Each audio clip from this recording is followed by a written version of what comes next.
You might have heard that WWE have WrestleMania, the NFL has the Super Bowl, MLB have the World Series, and so on. So, what is it for gaming? The Game Awards.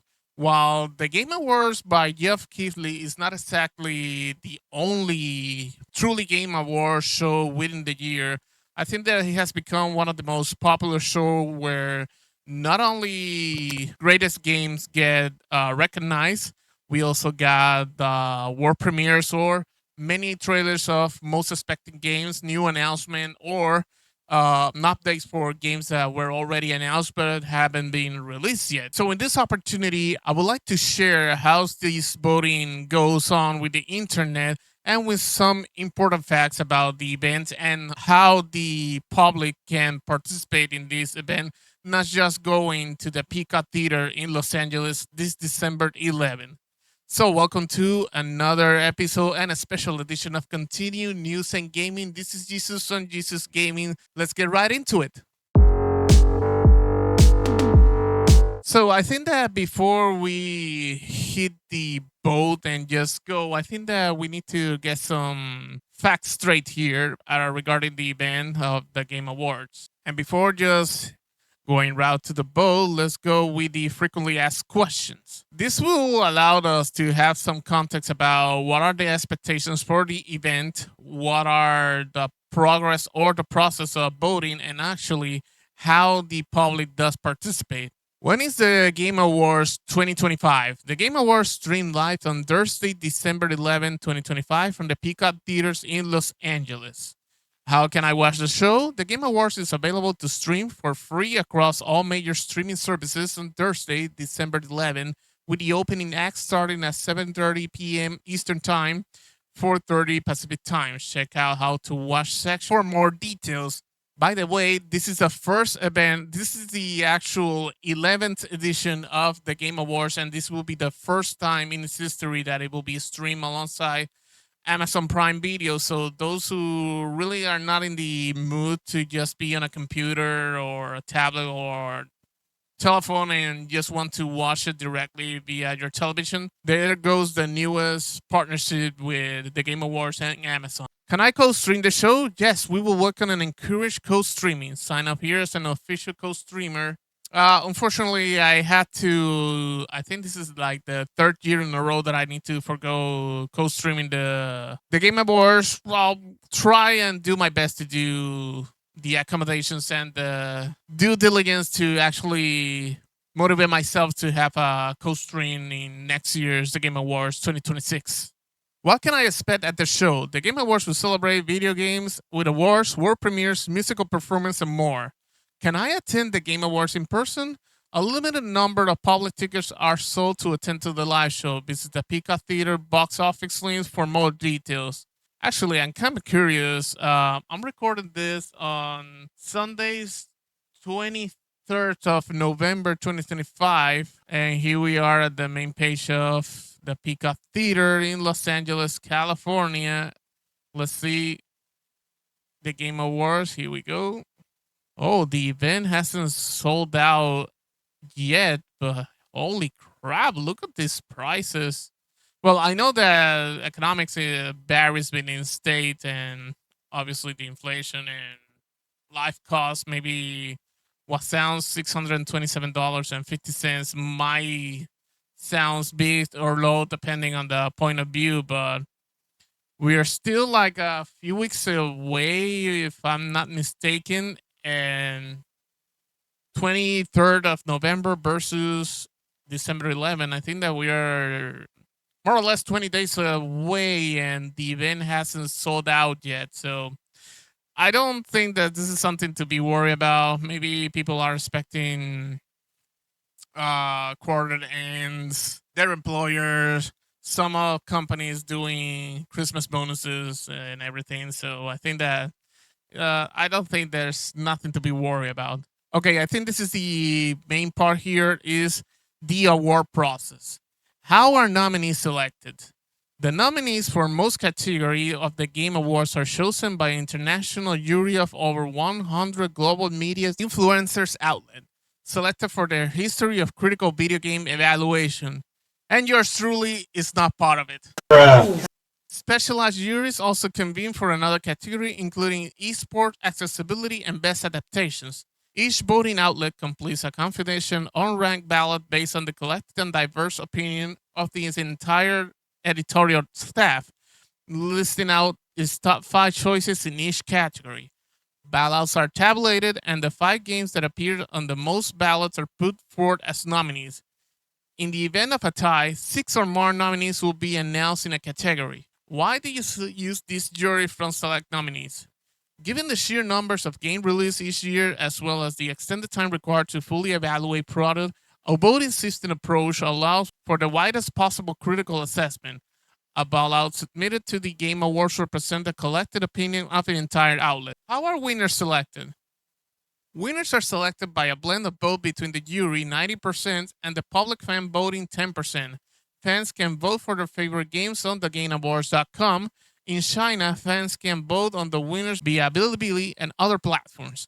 Fans voting closes on Wednesday, December 10th at 6 p.m. Pacific Standard Time. And here's the most important question is why don't fans 100% select the winner? Creating a 100% fan vote presents several challenges. First, given that some games are exclusive to one platform, a public vote puts a single platform games at an inherent disadvantage over multi-platform titles. In addition, it is important that winners cannot be socially engineered in any ways. We find that a blended vote is the most credible and authentic way to select winners. Yes, I know that there are some documented situations where the Game Awards choices of nominees has been questionable at best, and I remember back then on the time that God of War Ragnarok got released barely a few days before the respective years of the Games Awards release and practically landed on the Game of the Year's Awards nominee, which opened a lot of discussion within the internet on how you can objectively have a game that just went released publicly for just a few days and you can objectively say that it is a Game of the Year material after naming like 100 plus people doing voting and ballots and everything. So my theory at that time is that maybe the Game Awards internal rules can be bent, and these are more scandals or questionable decision. I think this is a better way to say it. I think this should be content for a future video where I focus on the history at all of the Game Awards and maybe backtrack a little bit the career of Geoff Keighley. Be sure to be subscribed on the channel for that video when it gets released. All right, before executing our vote, I think that it is important to view all categories. And we got best esports team, best esport athlete, best esport game, content creator of the year, most anticipated game, best adaptation, best multiplayer, best sport racing, best simulation strategy, best family, best fighting, best RPG, best action adventure, best action games, best virtual reality, augmented reality, best mobile game, best debut indie games, best independent game, best community support, best ongoing, game story impact, innovation and accessibility, best performance, best audio design, best score and music, best art direction, best narrative, best game direction, and of course, the game of the year.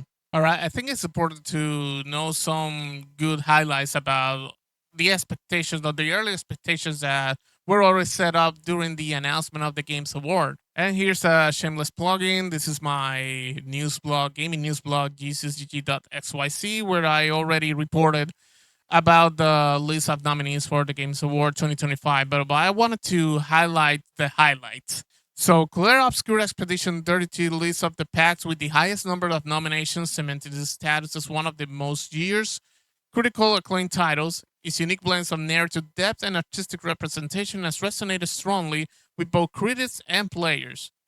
Another thing to highlight or to notice is that PlayStation Studio collected securely the most nomination among publisher, showcasing Sony's continuous dominance in first-party storytelling and technical innovation. Main thing here is that Sony, for the first time in 10 years, it didn't get a single PlayStation Studio game at the Game of the Year nomination, not even Ghost of Yotei. Other major contenders include Final Fantasy 14 and 16, Baldur's Gate 3, and Alan Wake 2, all which has been praised for pushing boundaries in narrative, gameplay, and immersion. Categories such as the Game of the Year, Best Art Direction, and Best Narratives are expected to be fiercely contested, with indie titles also making a strong showing alongside blockbuster releases. All right, without further ado, and we're starting in an ascending order. Let's start with the best esport team. Recognizing a specific esports team, not the full organization.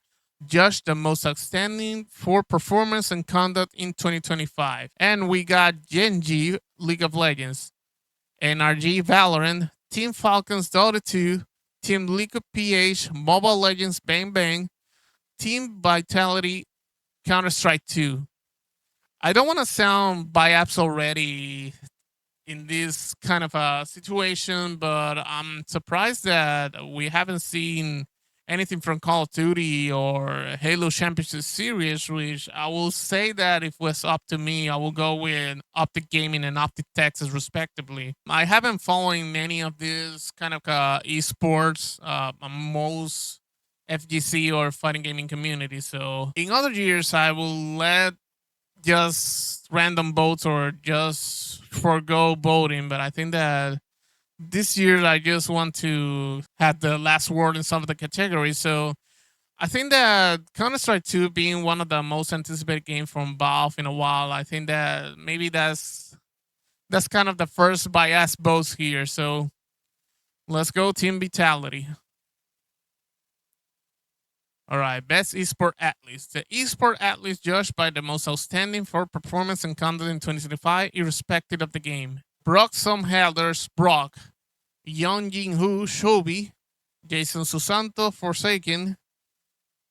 Kakeru Watanabe, Kakeru. Saul Leonardo, Menard. To be honest, oh, my bad. Here is Matthew Herbout, Siwu, Counter Strike 2, respectively, League of Legends, Valorant, Street Fighter, and Street Fighter. I'm going with Watanabe-san, Street Fighters. Best esport game. For the game that has delivered best overall esport experience to players, inclusive of tournament, community support, and content update, irrespective of genre or platform. Counter-Strike 2, Dota 2, League of Legends, Mobile Legends, Bang Bang, Valorant. To be honest, I haven't seen so much from Riot Games this year, so I think it will be Valve. And quite honestly, I think that maybe this is yet another bias vote, but I'm going with Counter-Strike 2. And we are going for the content creator of the year, and I'm not there and probably will never be. And no, I'm not saying this because of negativity. It's just being honest with myself. Okay, I read about the reactions on why some streamers were missing here, and quite honestly, I think I agree with the sentiment that actual speech should have been in this category.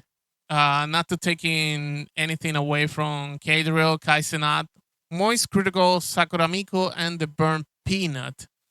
The thing is that, and I think that I'm gonna go a little off rails here, but I do want to say that I'm part of the boys that said that gaming live streaming has taken an illegal backseat against the in real life content, and I could accept in real life content is if it was about gaming, not just cloud or just rich people getting cloud, getting their fans something to show off, or just plain show off. I think that in real life content is not my forte, will never be my forte, and it is sad that what started as a community gathering, everything about gaming is now just a career about who's the most cloud of the cloud, who makes the more money, and who gets the most rich live Kardashian of live gaming content, and then just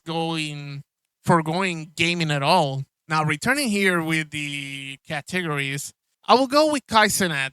While Kaizenat hasn't shied about in real life content, I believe that he and I Show Speed really do the balance about, yes, we are doing in real life. We do talk about things that is not gaming, but we also include video games in our content. And Moist Critical could be a great runner-up, in my opinion. I'm not a big follower, or I haven't followed Kadriel, Sakuramiko, or the Perm Peanut. It's undeniable that Kaisena for the past year has been dialing up, not only in the Mafitons, the creative waves that he makes in real life content, and especially when it is mixing about video games and all the marathons that he do, including the Dark Souls games and Elden Ring. I think that yes, Kaizenat deserves my vote this time. Most anticipated game, recognizing an announced game that has demonstrably illustrated potential to push the gaming medium forward. 007 First Light by IO Interactive, Grand Theft Auto 6 Rockstar Games, Marvel's Wolverine in Sony Interactive Entertainment, PlayStation Studio aka Resident Evil Requiem, Capcom, and The Witcher 4 CD Projekt Red. Okay, it's no secret that I'm part of the creator programs of IO Interactive, and I've been dialing down all the requests that I've been asked about doing 007 First Light content, which this week you will see more content about the Astro Marine that was announced a few days ago during the Xbox Partner Showcase. But despite being part of the creator program of IO Interactive, I'm not obligated to favor the game. I would love to vote 007, but here's the thing. Grand Theft Auto 6, I will confess that I haven't finished Grand Theft Auto 5, and I was a day one buyer during the PlayStation 3 era. And yes, I made the upgrade to PlayStation 4, and I have the PC version also when Epic Games offered for the first time free. And I think it was about the day then that Epic Games required people to have multi-factor authentication for extra security. So it's not that I'm not hype. Of course, I'm hype about Grand Theft Auto 6, but being this kind of a cult that the game has amazed during these years, and mainly because we already know some context about the what to expect of the game and all the delays the game has gone through, it doesn't make me really to be part of this cult to actually have the vote of the most anticipated game of 2026, especially when the November 2026 is still not a guaranteed date. Yes, I'm going to be that person. Marvel's Wolverine. I think that, and I agree, and I said before during both in my blog and other content opportunity in the YouTube channel, is that Insomniac Games need Marvel's Wolverine not just be a success, they needed to be as a retribution and surviving the evilness of the internet with the ethical and unethical hacking. You know the story what happens when the game's early concept and early builds got leaked. It really puts both Sony, PlayStation Studio, and Insomniac Games in a harsh situation. So I think that I do agree that Marvel's Wolverine, it is important to be a success. The game looks great. I won't deny that the game looks great. I'm looking forward to it, but not to have my vote here. So that leaves us to Resident Evil Requiem and The Witcher 4. The Witcher 4, I'm awaiting this game. I want to replay the all the previous game, and I'm reading the books. So you know, or you could imagine how hype I am for this game. But I'm pretty sure that the game is not launching in 2026. I remember reading about last year's or late last year's CD Projekt Red warning people that they are not running any beta or any alpha, which it was just another hacking campaign with having hunting people submitting their authentications with accounts via Discord in a sophisticated, like I said, phishing movement. So I don't believe that the game is being released in 2026. So I don't get why The Witcher 4 got included here. I know that this is part of the hype build, maybe implicit marketing stunt, but to have a vote when I know that the game is not releasing in 2026, I think it will be a wasted vote. And no, I will not say that I'm biased because I'm a Resident Evil requirement or Resident Evil fan at all, but having my vote to Resident Evil requirement, I think that it is the good thing that I can do in this category and in this kind of a selection of games that I can go and not being completely biased because I'm part of the creative program of IO Interactive and actually participating on their 007 First Light campaign. So that is why we are going with Resident Evil Require. Best adaptation. Recognizing outstanding creative works that faithfully and authentically adapt a video game to another entertainment medium. A Minecraft movie, Devil May Cry, Splinter Cell Death Watch, The Last of Us Season 2, Until Dawn. I think this is not going to be a big brainer for me.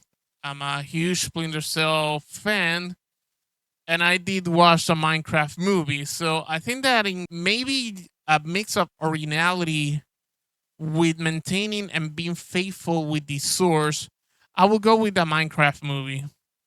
Devil May Cry, I'm a huge fan of Devil May Cry, but the original anime that it was like a decade and a half ago that it was based after Devil May Cry 3 and mixed the original Devil May Cry and Devil May Cry 3 storyline to justify Lady appearing in the original anime is why I'm not voting this time at Devil May Cry. The Last of Us Season 2, honestly, I haven't seen the series, to be completely honest, and I haven't seen the Until Dawn. So with that being said, a Minecraft movie, which already a sequel has been confirmed. If it's going to count with Jack Black and Jason Momoa, remains to be seen. Best multiplayer: Art Raiders, Battlefield 6, Elden Ring, Night Rain, Peak, Split Fiction. I acknowledge the unhappiness of some people, mainly Art Raiders early fans that believe that the game should have been treated better and it was a material for Game of the Year. Battlefield 6, of course, yours truly was part of the beta. For some reason, the game is failing in my Radeon XT79 Gray Edition. I don't know why. I already tried to have or await a few patches. I'm about to contact Electronic Arts Battlefield Studio to see if there's a fixing on the way or anything. But it will not. It's not waiting on my decision here for this category. Elden Ring, Night Rain. Yes, I have been having a lot of fun with my brothers playing Elden Ring, Night Rain. Peak and Split Fiction. I read good things about this game, especially Split Fiction, which was unexpectedly popular, taking an advantage that Electronic Arts, in my opinion, didn't do much of a marketing. So I think that being already recognized as a best multiplayer for this year's The Game Awards, and already I think there was a TV series or a movie in the making because just of the success of the game. I think that speaks that much. I think that I should go with implicit popular vote and go with Art Raiders. I'm planning to have some content about Art Raiders soon, so being a special advice for it. Best sport and racing. All right, sport games with a few exceptions hasn't been my forte. I was amazed that WWE landed a nomination back in 2023, so this wasn't the year. We'll not go much into it. We got EA Sport FC 26, F1 25, both for Electronic Arts, Mario Kart World, Rematch, and Sonic Racing Crossover. Yeah, I get that concept of being a sport, but Mario Kart World in this category feels kind of unnatural, including Sony Racing Crossword. So that tells you how much of selections of dedicated sport games was actually in. And in my channel queues of YouTube gaming, EA Sport FC26 is the most dominating one. So here's by Asbo here. Best simulation strategy game. We got Final Fantasy Tactics: The Evilest Chronicle, which is a collection of all the Final Fantasy Tactics up until now. Jurassic World Evolution 3, Sid Meier's Civilization 7, Tempest Rising, The Alters, and Two Point Museum. Well, I think I'm not taking anything from all the games. The veterans here are Civilization 7 and Final Fantasy Tactics: The Evil's Chronicle, but yeah, Square Enix knows how to hit that point in the nostalgia speaking. So Final Fantasy Tactics: The Evil's Chronicle gets my vote. Best Family. Now, this is the category that I will see Mario Kart and Sonic Racing Crossword. We got Donkey Kong Bonanza, Let's Go Parties, Lego Voyager, and Split Fiction. Now, in the case of Donkey Kong Bonanza, it's feel unnatural that this is a family category because I believe that this kind of a game goes in the action adventures for me. So I think it will be between Lego Party and Lego Voyager. And Lego Voyager is kind of a co op game. And the more centered on having multiple people to play will be Lego Party. So there goes my vote. Best Fighting.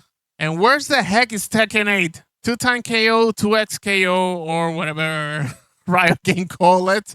Capcom Fighting Collection 2, Fatal Fury City of the Wolf, Mortal Kombat Legacy Collection, Virtua Fighter 5 Rebel War Stage. We all know that Virtua Fighter 5 Rebel War Stage kind of an expansion of the fifth game, which is a game itself. Mortal Kombat Legacy, I love how we go back where Mortal Kombat began.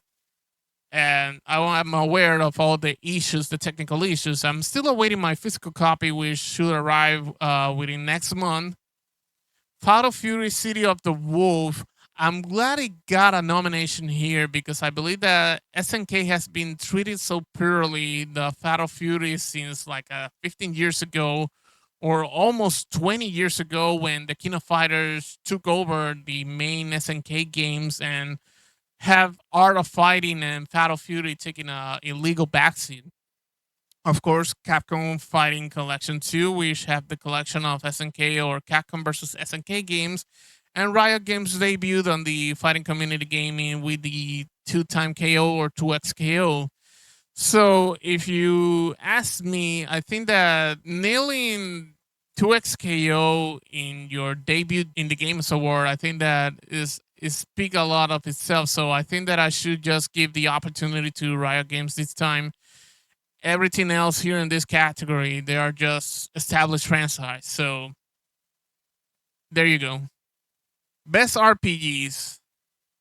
About Claire Obscure Expedition 33, Kingdoms Come Deliverance 2, Monster Hunter Wilds, The Outer Worlds 2. Well, I think that it's no brainer that this will be between About Claire Obscure Expedition 3 and Monster Hunter Wild because these three games kind of have the RPGs elements more noticeable and more explicit rather than implicit. And to me, I will go with Clear Obscure Expedition 33 or Monster Hunter Wilds. But I think that About it was one of the most expected games from Bethesda Studio that is in Fallout or is in the Elder Scrolls. So I think that I should just play safe and go with About. Best Action Adventure. Death Stranding 2 at the Beach, Ghost of Yotei, Hollow Knight Silson, Indiana Jones and the Great Circle, Split Fiction. So Death Stranding 2 on the Beach is quite the game. It's quite the explosion of Hideo Kojima's creativity. Ghost of Yotei definitely expand the Ghost series if we are going to call it a series from what started from Ghost of Tsushima. It really expand the great intellectual property from Sucker Punch Production and PlayStation Studio. Indeed, Indiana Jones: The Great Circle. I had so much fun late last year with that game, and Split Fiction with its third category or this third nomination. Hollow Knight Silson. Hollow Knight Silson by Team Sherry was that game that many people were expecting, and I think that this is the very first opportunity that I can go and agree that the game does deserve an opportunity. So he would go with the vote with Hollow Knight Silson. By the way, Team Sherry has shared that if there ever going to be a third Hollow Knight game, it will be rather a spin-off or it will be focused on a new character within the universe of Hollow Knight. So there's your quick news from this podcast. Best action games: Battlefield 6, Doom, The Dark Ages, Hades 2, Ninja Gaiden 4, and Shinobi Art of Vengeance. Okay, at this time, Battlefield 6, it will be a no-no for me in this category because I think that solo or campaign-driven games need to be the whole itself. And while Battlefield 6 does have its campaign and solo playing, it's not the whole of the game. The other four games does maintain what is truly a solo or rich lore game or campaign focus. And it's not that I'm against multiplayer, but I think that the multiplayer cannot be the all for the gaming industry nowadays. I think that we need to maintain that balance when people just don't want to play online all the time and just want to enjoy a good driven story, rich lore game, or just have fun. All of this game has all the big history, but highlighting Ninja Gaiden 4 and Shinobi Art of Vengeance, in the case of Ninja Gaiden 4, Team Ninja and Koei Tecmo, along with Platinum Games, really were motivated by Espas Game Studio to actually have the project being going forward. It was on held development because Koei Tecmo wanted to already have a 4 Ninja Gaiden game, but they didn't know how to continue forward. So I think that it's kind of an upbeat story that is behind what Ninja Gaiden 4 or the success of Ninja Gaiden 4 as a game. Shinobi Art of Vengeance definitely appeals for all the classic Shinobi fans and fans that were waiting something from Shinobi since quite a long time.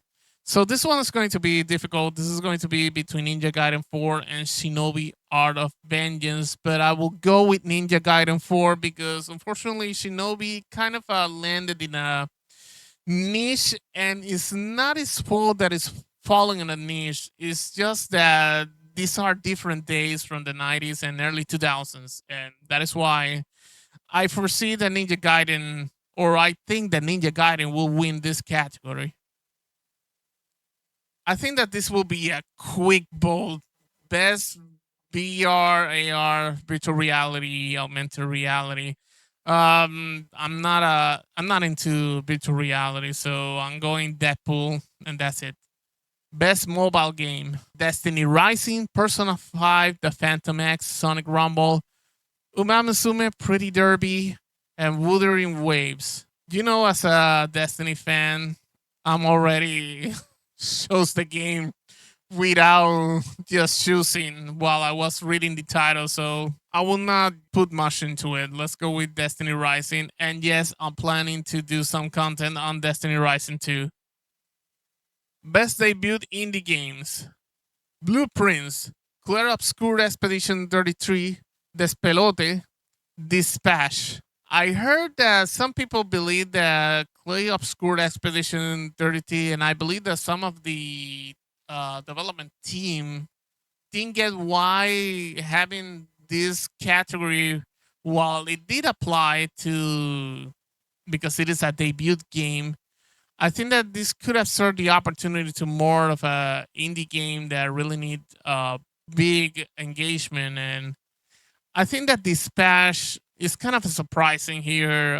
The game was good developer, and also the animation were kind of astonishing. And we've been reading good things about the game. I haven't tried it yet, but it will be fair to say that I haven't tried also this Pelota and I haven't tried Blueprint. So I don't want to go exclusively with Clair Obscur Expedition 33.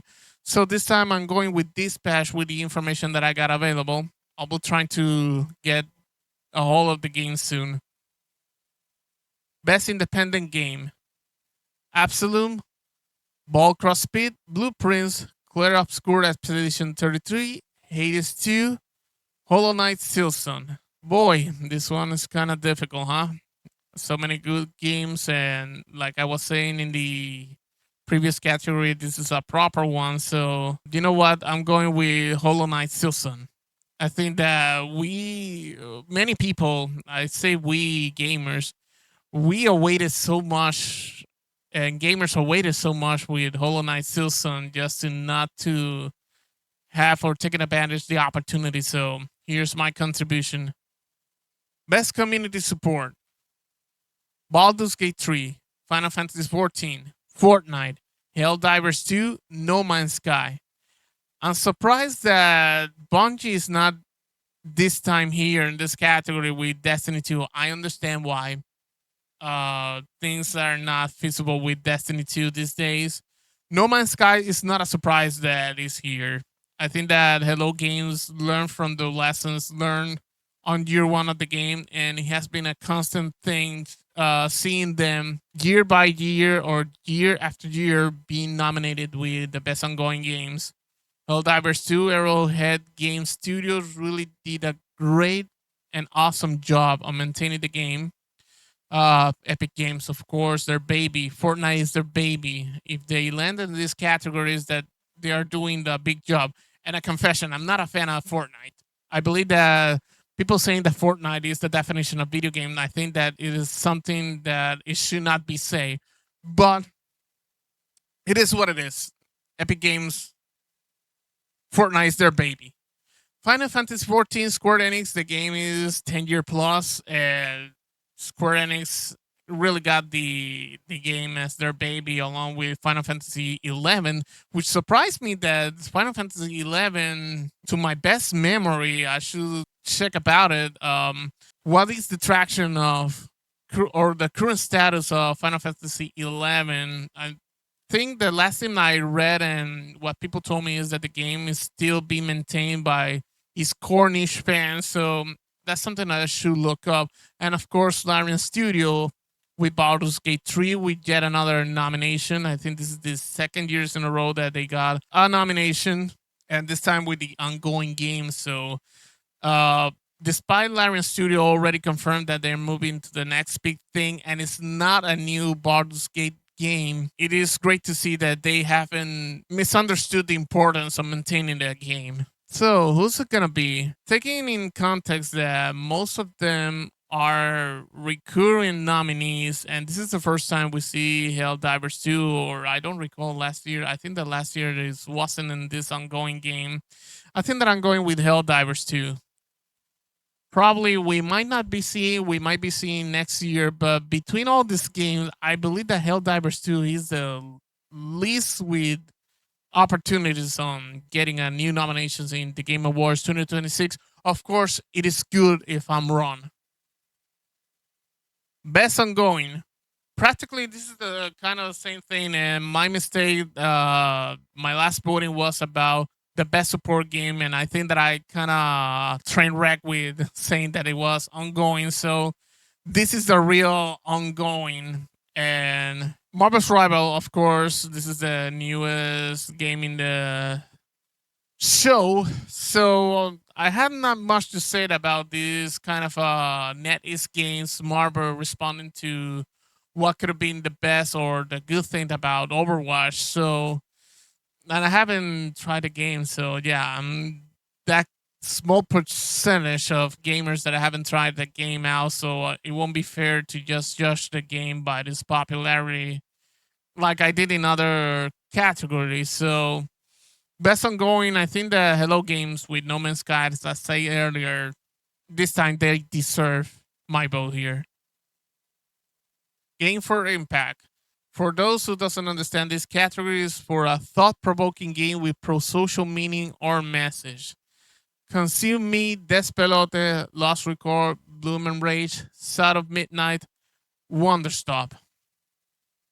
Many will say that Side of Midnight, just because it is part of Cinemax Studios or Bethesda, landed the boat here, but definitely the game really got the glimpse about the Southern USA culture. So there's that. Despelote, of course, based on the Latin Americans community.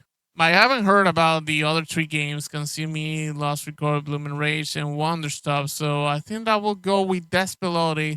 Just to be fair, the Set of Midnights, of course, parts of Xbox Game Studios already have the kind of the reach and engagement that they could possibly go. So Despelote is kind of the indie between Xbox Game Studio and, let's be fair, with indie games, we should support more indie games. Innovation accessibility recognizes software and or hardware that is pushing the medium forward by adding features, technology, and content to help games be played and enjoyed by an even wider audience. And this means that it has features, options, and accessibility features that allows people that might have disabilities, they have physical impairments, but they have also the right to enjoy gaming. It's unfortunate that they don't share what the specifics are about the accessibility options. And I know that each support page is kind of a long list of features that makes them eligible for this year's nominees for accessibility. So because I don't have all the details, this is the only category that I will forego on voting because I want to be this specific category. I want to be fair. I haven't done my research. I thought that they will be including what's the features that they will have. A few years ago, I did my homework, but I thought that this year maybe the Game Awards will make it more easy for me. And this video already, and this podcast episode, I should said, already passed the hour. It's about to pass the hour. So I think that it will be fair to just forego this category. May the best win.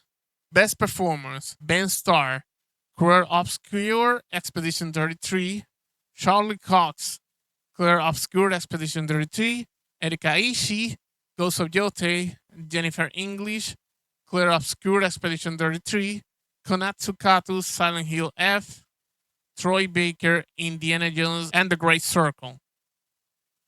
Ben Starr, Clive from Final Fantasy 15, if you haven't heard about him before. Charlie Cox, the Eternal, Netflix, Marvel's Daredevil. I believe it's not his gaming debut. I can be corrected if I'm mistaken, but it is good to see him nominated in the Game Awards. Erika Ishii as the star of Ghost of Jete. Jennifer English with Clear Obscure Expedition 33 participation. Konatsu Kato doing the lead star in the latest Silent Hill F. But you know why I'm going with Troy Baker? Troy Baker did an absolute job, not only with the performance and the way of how Indiana Jones will be speaking.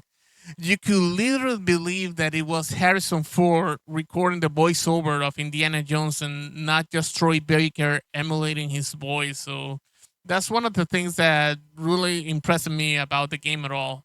I kind of knew that it wasn't Harrison Ford, but I didn't want to have my doubts about the voice actor that could be interpreting Henry Jones Jr. And indeed, Troy Baker really wanted me to go watch all the movies from Indiana Jones. So GG's Troy Baker for a great acting.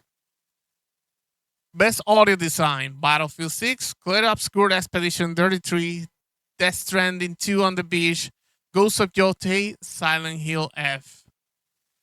Normally in this category, I will see Call of Duty, and this is kind of a year that it is weird that I haven't seen Call of Duty yet on the nomination of the Games Awards. Normally, I will go with the audio design because the SMR on having guns and the reloads, the bullets, or recharging the bullets, or your gear, or getting your plates on your armor. I think that's kind of the details that it really do have a game that have a correct audio design and it's kind of making it an ASMR thing. I want to go with that very same sentiment with Battlefield 6, but Death Stranding 2 is not something. It's not a game that you shouldn't discard about this category about the sounds and everything, especially when Hideo Kojima just wanted to or added some details on the game. I don't want to go spoiler here because for those who haven't played the game yet, of course, Ghost of Jote and Silent Hill F with the special effect sounds and everything, and of course, Clair Obscur Expedition 33. So this one's going to be difficult, but what are similar to the other games except Battlefield 6 is that you'll kind of know what to expect about certain things with sound designs in the audio design. I think that Battlefield 6 really captures what to be on the field, being on a battlefield, kind of sounds and feels like. And the sounds kind of make you feel that you are in the war itself, including reloading, plates, doing engineering, shooting, reloading. So I think that it's the same case of the audio design that I always get impressed by Call of Duty. I think that because of that, I'm going Battlefield 6 this time. Best score music: Christopher Larkin with Hollow Knight Silson, Darren Corps, Hades 2, Lawrence Turner, Clair Obscur, Expedition 33, Toma Ottawa, Ghost of Jote, and Good Kill and Lovey for Sale, Death Stranding 2 on the Beach. I don't want to say that Kojima Production had the advantage of not doing only original sounding and original surrounding music, but they also counted with licensing many of bands and artists that Kojima is friends with. So, but it's difficult to ignore that it was a great selection depending on the circumstances or the, let's say, the orders that you guys send being delivering. So, with that being said, we go with Woodkid and Ludwig Forsell. Best art direction: Clair Obscur Expedition 33, Death Stranding 2 on the Beach, Ghost of Jote, Hades 3, Hollow Knight Silson. I think that this isn't much to think about. Hollow Knight Silson. Best narrative. This will be quite a one. Clair Obscur Expedition 33, Death Stranding 2 on the Beach, Ghost of Jote, Kingdom Come Deliverance 2, Silent Hill F. Death Stranding 2 story is complex. I didn't get the game at the first try, and I'm talking about the first game. And kind of the idea transcended in the sequel, Death Stranding 2 on the Beach. Ghost of Jote, of course, is based on the rural times of Japan in the area of Jote, but the whole history is kind of a narrative being within, it was a fictional story within the true times of the feudalism of Japan. Kingdom Come Deliverance 2 based on the Middle Age. Silent Hill F, of course. And I kind of intrigued by Silent Hill F and how Konami with Neo Boards Entertainment sold the history and the concept of Silent Hill F being kind of the game that really returns Silent Hills to the horror aspect of the games. While it was kind of controversial having a Silent Hill game without the whole Silent Hill, it tells you about the risk that maybe Neo Boards convinced Konami to go with Silent Hill F, and based on the horrors or the folklore of terror or horror within the Japanese culture. So I think that will make it kind of deserving of the narrative nominations for the Games Award. Best Game Direction: Clair Obscur Expedition 33, Death Stranding 2 on the Beach, Ghost of Jote, Hades 3, Split Fiction. To be honest, this category is between Kojima Production, Death Stranding 2 on the Beach, and Split Fiction Electronic Arts, but let's face it, Hideo Kojima, yeah, you can, this kind of going to implode or explode as a debate, but Hideo Kojima is an artist, he's a director, and he hasn't been shy of making movies with making games. He always confused that, and this was particularly kind of a historic thing, starting with the Metal Gear saga itself. So Without disrespecting any of the other categories, including split fiction, I think that this is no brainer that it goes to Death Stranding 2 on the beach. And with that, we go with the game of the year. Clair Obscur Expedition 33, Death Stranding 2 on the beach, Donkey Kong Bonanza, Hades 2, Hollow Knight Silson, and Kingdom Come Deliverance 2. Like I said earlier, there was kind of a uproar because Art Raider is not in the list of the game of the year of this year's 2025, the Game Awards. So six category games, and as you recall with the frequently asked question, it means that one of the games was tied within voting. So it forced to have a sixth game to be considered in the Game Awards Game of the Year category. Donkey Kong Bonanza, I think that it is kind of a success for Nintendo. His debut year of the Nintendo Switch 2 and having Donkey Kong Bonanza, the one of the very first, or I think the second game for Nintendo Switch 2. I think the first one is Mario Kart World. To be already a nominee for the Games Award speaks so much about the success that Nintendo was kind of expecting with the Nintendo Switch 2 and their new era. Hollow Knight Silson, more than deserved. With Kingdom Come Deliverance 2 is also a deserved nomination. I still trying to play the first game because I don't want to just jump directly to a sequel without playing his first game first, but everything in the internet or everything gaming content related, there's always good thing that I read about both Deliverance 1 and 2. So that leaves us with Hades 2, Death Stranding 2 on the beach, and Clair Obscur Expedition 33. I don't want to be that negative guy about Hades 2, but this is between Clair Obscur Expedition 33, Death Stranding 2 on the beach. Maybe, well, I had to say something about Hades 2. Hades 2 is still an early release. The game isn't a complete product, it's not a finalized product, and yet it did land the Game of the Year nomination, which, along with the other two nominations that the game had, I think that Supergiant Games can already open up the champagne or whatever they're going to celebrate. Just landing three categories, including the Game of the Year awards, it's a success itself.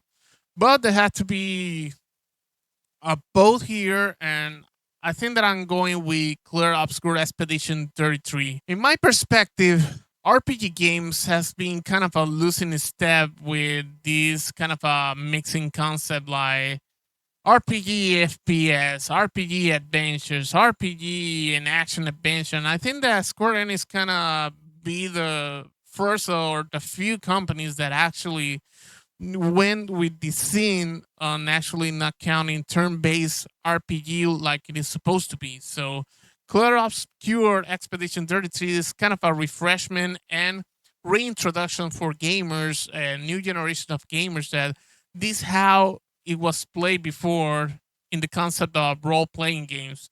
You play a role and you have a system that allows you to have your strategy and your tactics being played in a pace so you can, of course, advance with your objectives or your goals. And that's kind of the thing that I love about Clair Obscur Expedition 33, the return of the root, or if you will, let's get back to square one about what was RPGs, especially tactical or turn based RPG games. So that is why I humbly give my vote to Clair Obscur 33.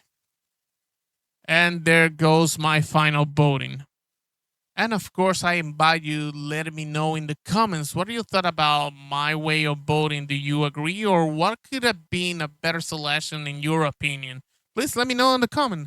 Also, consider to hit the like, subscribe, and the notification bell for everything gaming news, retro gaming, more episodes of continued news and gaming, just everything gaming. Just gaming, no drama, and no clickbait, just gaming. This was Jesus from Jesus Gaming Health and Success. Happy gaming.